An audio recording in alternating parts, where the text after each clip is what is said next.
share with you all today these Crayola Gel Markers.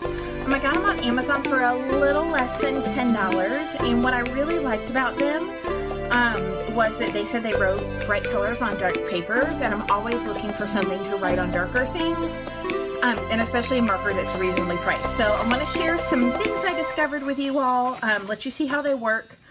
I'm going to be using them on white paper, black paper, and craft paper. So we will go ahead and get started. What I have here is HP Laser Jet Smooth paper. It's pretty inexpensive, but it's got a good smooth feel. And you can definitely use Crayola markers for brush lettering. You just have to be really conscientious of your pressure.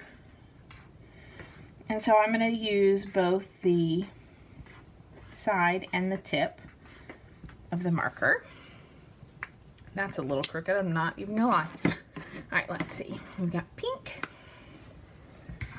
So just like a regular Crayola marker, you can see that they dry pretty quickly.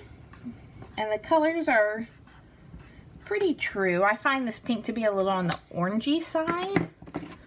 I'll show you, the white's really not going to show up, but it kind of, I don't know if you can really see it over the camera, but you can a little bit see it here, but we won't leave it out. Let's see, white, gray. Now, I will tell you that this is my second set of markers. The first set I bought online, and they were, honestly, they were terrible. So before I just trashed them, I thought I'll at least call Crayola. They have a hotline on the back, and, you know, maybe I got a bad batch. I don't know. So I talked with customer service. I asked if I was using them incorrectly or if there was some kind of paper. And she said no. She sent me a new pack of markers, and these are better than the first batch. There's some things I like about them. I like the price point. I like the vibrancy of some of the colors, but there's also some things I don't love. And as I was speaking with the customer service lady, she talked about how these are different from their regular markers. Instead of soaking into the paper, it sits on top, which is what gives you that vibrant color on the darker papers. But it also means that you get kind of a chalky finish. The colors don't necessarily pop like you expect them to, or like they do when they're wet. I don't know, they just kind of dry a little funky. And this gray, I will say this gray is a better color. It's got a little bit of a blue tint, but my first patch, the blue, the gray, it really looked blue. It was awful. So,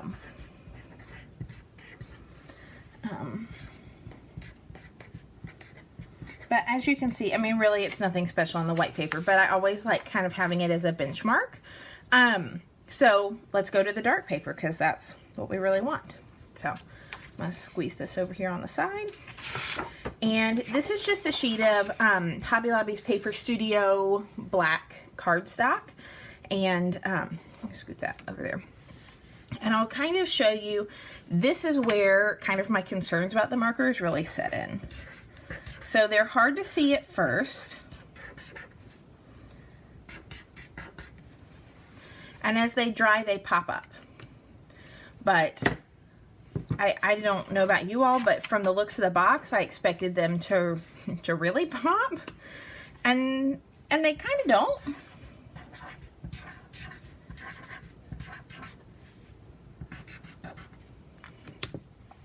They're really kind of invisible. And my pressure is fairly consistent all the way through. Obviously, I'm not perfect, but you can see the blue is a lot better.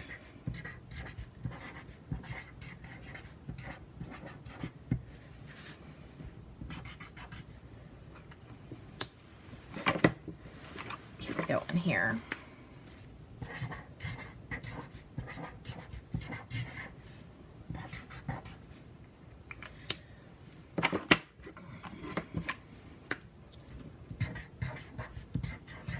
I also found in my first set that and it doesn't do it with this one, and maybe my first set was just a bad batch of markers, but it would pick up the color, the white especially, picked up the color of the paper, and then my marker was stained. It just, no bueno. So, also, this is going to sound really dumb, but I really hate that these boxes open to the side. I don't know why. I really don't like it. And I don't understand it, Crayola, because you have 9 billion other boxes that open to the top. So, and I just think it's weird. So, this was my first go. I mean, this is certainly not super cheap paper. It's not the nicest ever, but this is, to me, are just not acceptable. So, this is when I called Crayola. She said they did not have a paper recommendation. Anything would be fine.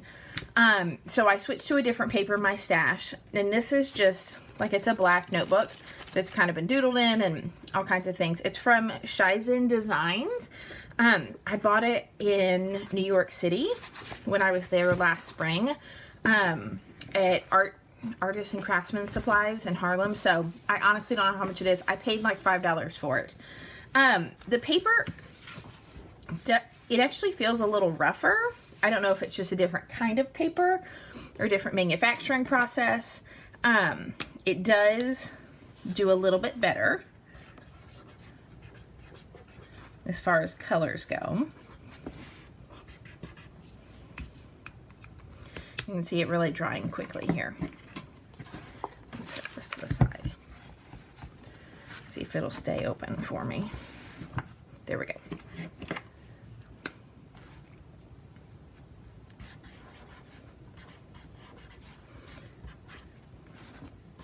But Crayola doesn't have a recommended paper or paper texture, so I mean, as far as they're concerned, it all works the same. I'm not sure about that. My issue with the white is that if you're not super conscientious about your upstrokes, they really are almost invisible. And it's hard to keep that heavy pressure consistent, especially if you're trying to do a little bit of the brush lettering. What color is this? Fuchsia.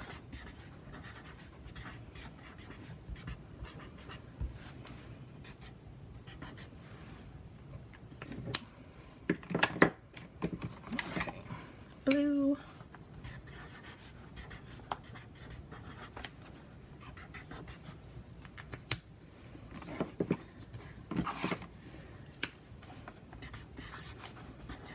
Yellow.